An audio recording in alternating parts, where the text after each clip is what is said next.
What would you do if the family treating you like their servant discovered you actually owned everything they thought belonged to them, including the mansion they lived in and the company that paid their bills? Catherine Wells worked as a live-in maid for the prestigious Harrison family, cleaning their rooms, cooking their meals, and enduring their constant reminders that she should be grateful for the opportunity to serve people so far above her station. They had no idea that Catherine was actually Catherine Harrison, the true heir to the Harrison fortune, who had been secretly switched at birth by her jealous aunt and raised in poverty, while her cousin Victoria lived the life that should have been hers. Catherine had discovered the truth 6 months ago when her dying adoptive mother finally revealed the deathbed confession about the baby swap and provided DNA evidence that proved Catherine was actually the biological daughter of Thomas and Eleanor Harrison, who had died in a car accident 15 years earlier. Instead of immediately revealing the truth, Catherine had decided to infiltrate her own family as their maid to see what kind of people had benefited from her stolen identity and whether they deserved mercy or justice. What she discovered was that the Harrison family, who had built their reputation on charity and kindness, were actually cruel, entitled people who treated staff like property and saw poor people as less than human. This is the story of an heiress who pretended to be a maid to expose the family that had unknowingly stolen her entire life. Catherine stood in the servants' quarters of Harrison Manor, adjusting her maid uniform and reviewing the family photos on her phone showing the life she should have lived. Thomas and Eleanor Harrison had been beloved philanthropists who died when their daughter was only 3 years old, leaving behind a fortune and a little girl who should have inherited everything. But Eleanor's sister Margaret had other plans and had convinced the nanny to switch the babies so that Margaret's daughter Victoria could claim the Harrison name and fortune, while the real Catherine was given to a poor couple and told she was adopted. Catherine had grown up in a tiny apartment, working multiple jobs to help her adoptive parents make ends meet, never knowing that somewhere a girl her exact age was living in luxury that rightfully belonged to her. Her adoptive mother had kept the secret for 25 years, until cancer gave her the clarity that some truths needed to be told, even if they came too late to change the past. Catherine had initially wanted to march into Harrison Manor with lawyers and DNA tests and reclaim everything immediately. But her adoptive mother had made her promise to be smart about it, because the Harrison family had money and power and lawyers, and would make any legal battle long and expensive, and potentially public in ways that would be humiliating. So Catherine had devised a different plan that would give her information and leverage before she revealed the truth. She had applied for the open maid position at Harrison Manor under her adoptive name Wells, and because wealthy families never looked closely at poor people, she had been hired without anyone recognizing any resemblance to the family photos hanging throughout the mansion. The Harrison family currently consisted of Margaret, who was now 50, and running Harrison Industries with an iron fist, and her daughter Victoria, who was 25 and living off trust fund money while contributing nothing of value to the world. They had a son named Marcus, who was 30 and worked at the family company under his mother's supervision and seemed slightly less terrible than his mother and sister, but still treated staff with casual dismissiveness that revealed his sense of superiority. Catherine had spent the first month just observing and learning the family dynamics while performing her maid duties perfectly and staying invisible the way rich people expected poor people to be. She cleaned their rooms and learned their secrets, because wealthy people talked freely around servants, as if they were furniture without ears or opinions, or the intelligence to understand what they were hearing. What Catherine discovered was worse than she had imagined, because these were not just privileged people who were out of touch with regular life. These were actively cruel people who seemed to enjoy wielding power over those they considered beneath them. Victoria was the worst, treating Catherine like a personal slave and making impossible demands, then complaining loudly when Catherine could not read her mind about preferences that had never been communicated. She would deliberately make messes just to watch Catherine clean them up, and would mock her clothes and appearance and lack of education with comments designed to remind her that some people were born to serve while others were born to be served. Margaret was more subtle but equally cruel in ways that revealed a deeply classist worldview where poor people existed only to make rich people's lives more comfortable. She would dock Catherine's pay for minor infractions and make her work extra hours without compensation, and spread rumors among other wealthy families that Catherine was lazy or incompetent to ensure she could never find better employment. Marcus mostly ignored Catherine except when he needed something, and then would snap orders without please or thank you, as if basic courtesy was something only extended to social equals. But Catherine also discovered family secrets that would become useful ammunition when she finally revealed the truth. Margaret had been embezzling from Heiress Industries for years, hiding money in offshore accounts and using company funds for personal expenses that she disguised as business costs. Victoria had a secret drug problem that Margaret paid substantial amounts to keep out of the press and away from anyone who might damage the family's charitable reputation.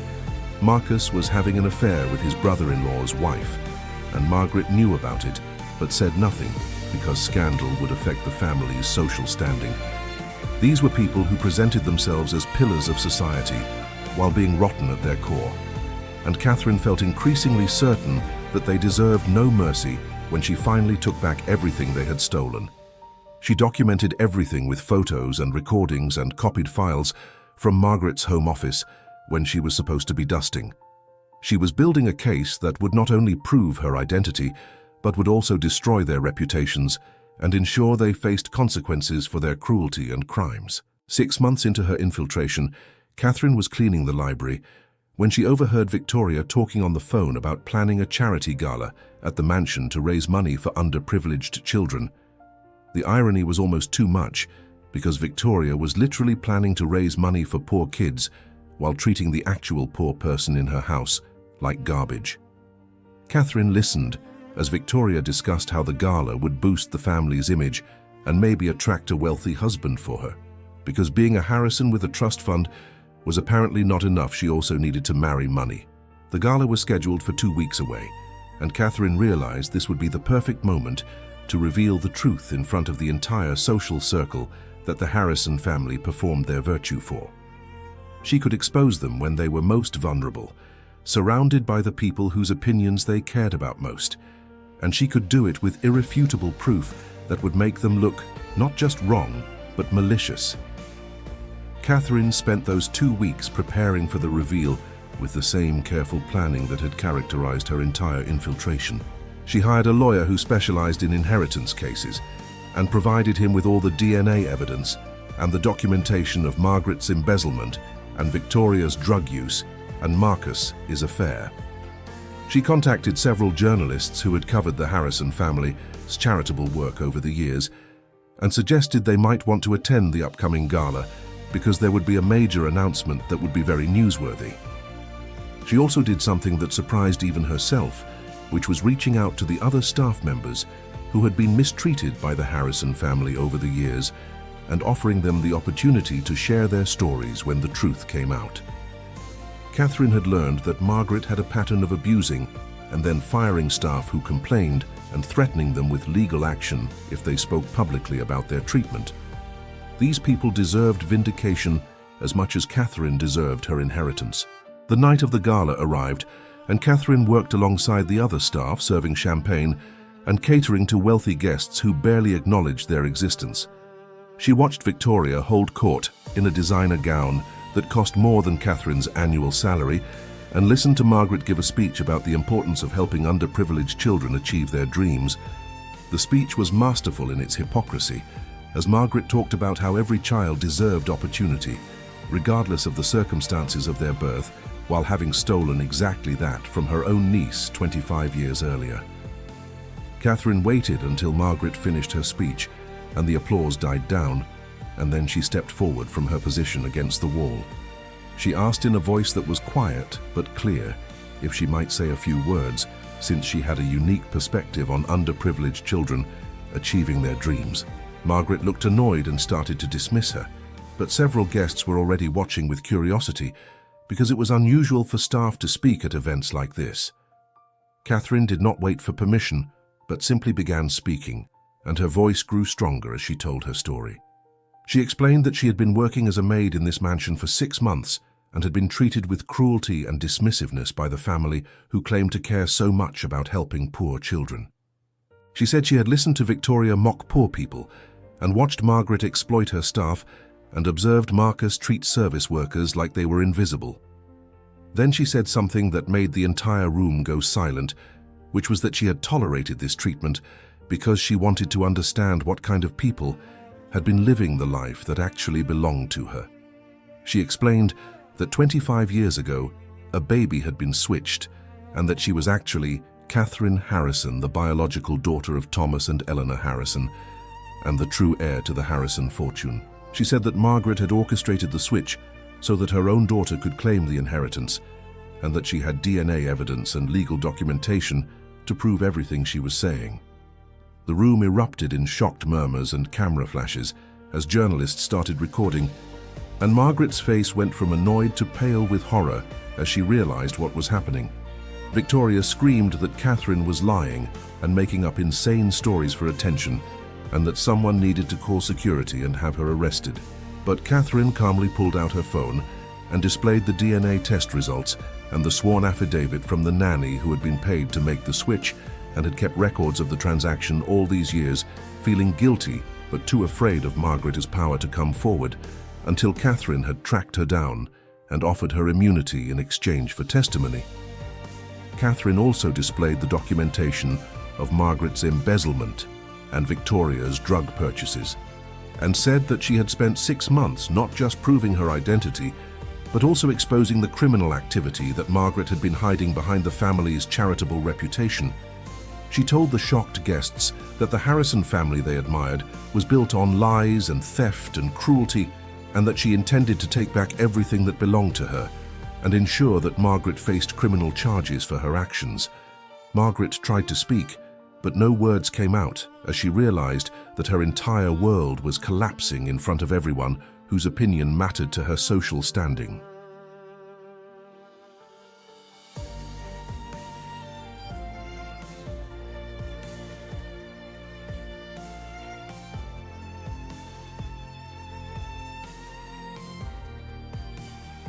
The aftermath of the Gala Revelation was chaotic and public and deeply satisfying for Catherine, who had spent 6 months being treated like she was worthless by people who owed her everything. The DNA evidence was irrefutable, and the legal case moved quickly because Catherine's lawyer had prepared everything in advance, and because journalists were covering every development which put pressure on the courts to act swiftly. Margaret was arrested for embezzlement and fraud and conspiracy, and faced years in prison for her crimes. Victoria's drug problem became public knowledge, and her trust fund was frozen, pending the legal resolution of Catherine's inheritance claim.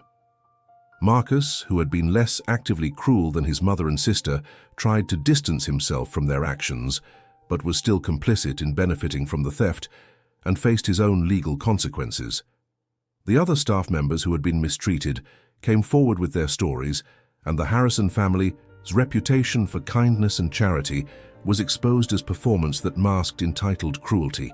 Catherine moved out of the servants' quarters and into the master suite that should have been hers from birth, and began the process of reclaiming her life and her identity. The mansion felt different when she walked through it as its owner rather than its maid, and she made immediate changes, including firing the management company that Margaret had used and implementing policies that treated staff with dignity and fair compensation.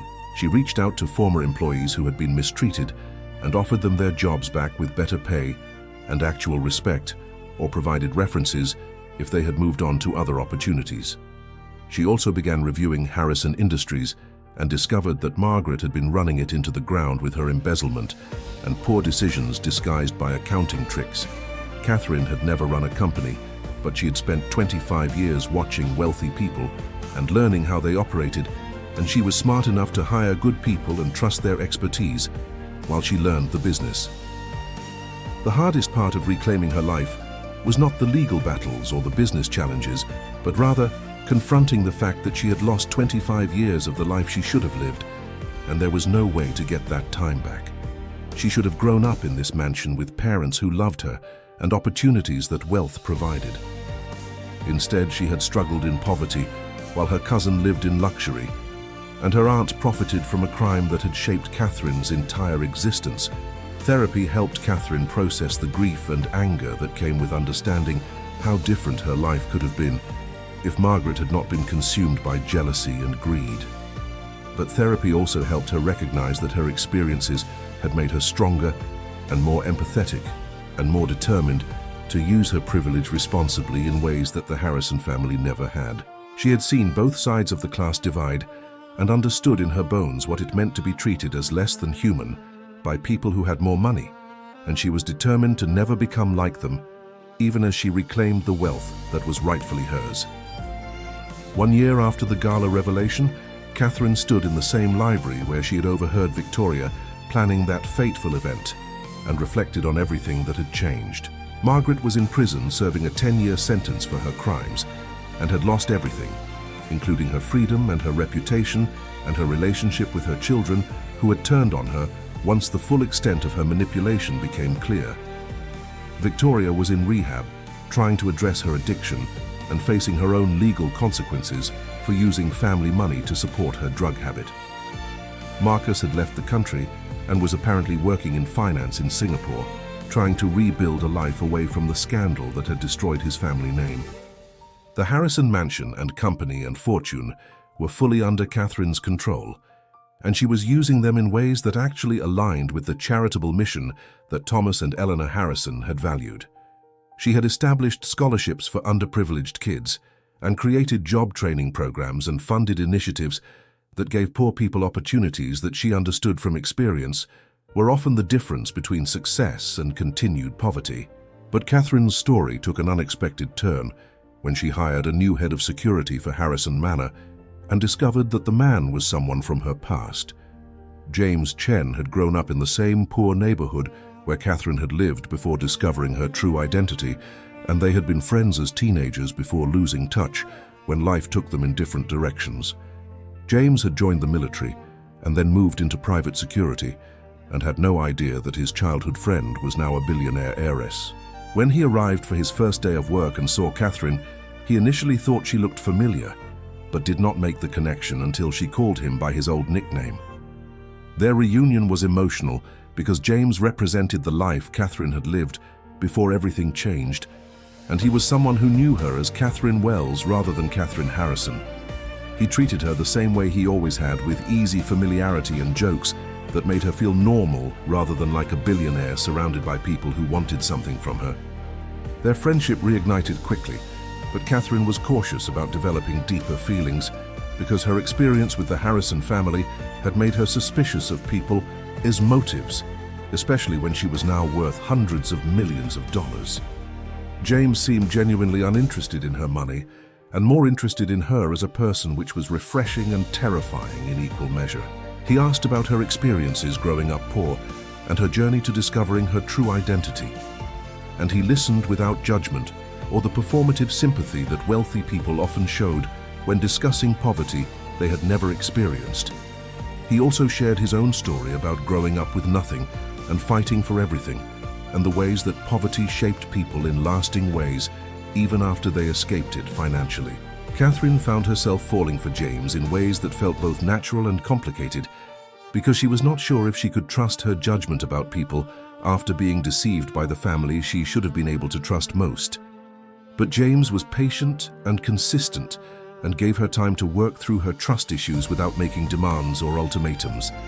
He showed up every day and did his job excellently and made her laugh, and slowly reminded her that not everyone with access to wealth and power used it to hurt people.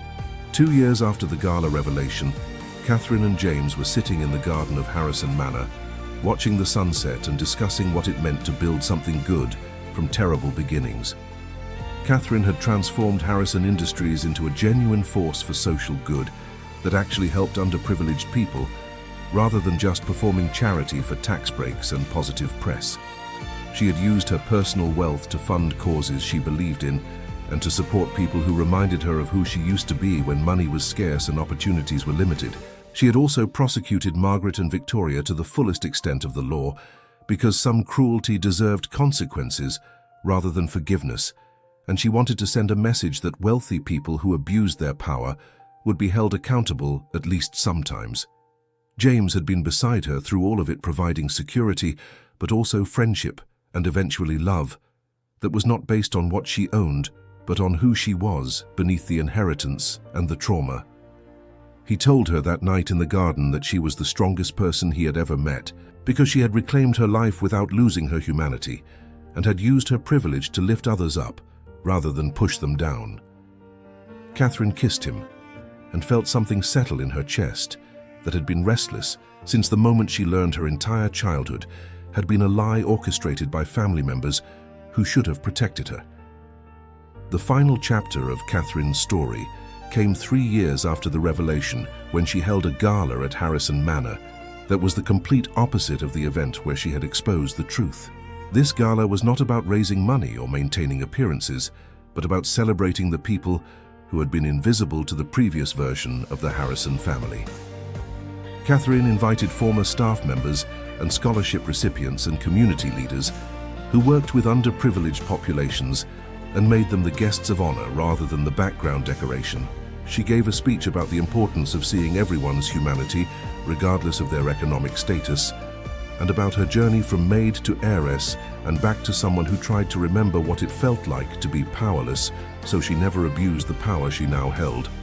James stood beside her as her partner in both business and life, and together they announced a new initiative that would provide housing and job training and mental health support for people transitioning out of poverty. Catherine knew that money alone could not fix systemic inequality, but she was determined to use her resources to create opportunities for people who society often overlooked or dismissed as unworthy of investment.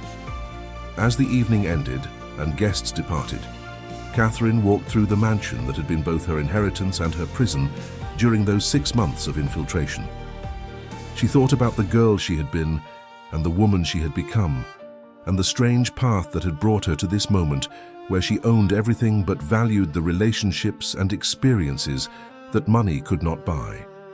She had learned that wealth without character was meaningless, and that privilege without responsibility was poison, and that the best revenge against people who had stolen her life was not destroying them, but becoming someone they could never be, which was genuinely kind and truly generous, and authentically committed to making the world better for people who started with nothing. Margaret had stolen 25 years from Catherine, but had inadvertently given her something valuable, which was the understanding of both sides of economic inequality and the determination to use her position to bridge that divide.